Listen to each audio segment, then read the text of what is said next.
আমি আজ রেডি করব বিলম্বর আচার, যার অনেক ধরনের সাইন্টিফিক গুণ আছে। প্রথমে বিলম্বকে বেছে ধুয়ে দিব, তারপর কড়াইতে তেল দিয়ে সব ধরনের গরম মশলা নিয়ে কিছু রসুন দিয়ে হালকা নাড়াচাড়া করে গরম হয়ে উঠলে দিয়ে দিব পাঁচফোড়ন, কালো জিরা, সরিষা বাটা আর পোড়ামরিচ।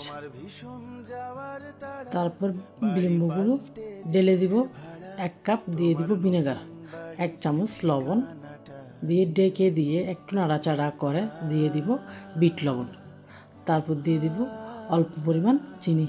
চিনি কিন্তু এখানে পরিমাণ বুঝে দিতে হবে। চিনি বেশি দিয়ে দিলে যে কোনো রান্নায় ইউজ করা যাবে না। আপনি এই বিলম্ব যে কোনো রান্নায় ইউজ করতে পারবেন।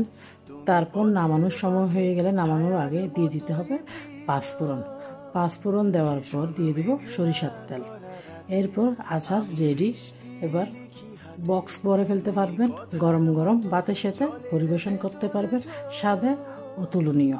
আল্লাহ হাফেজ।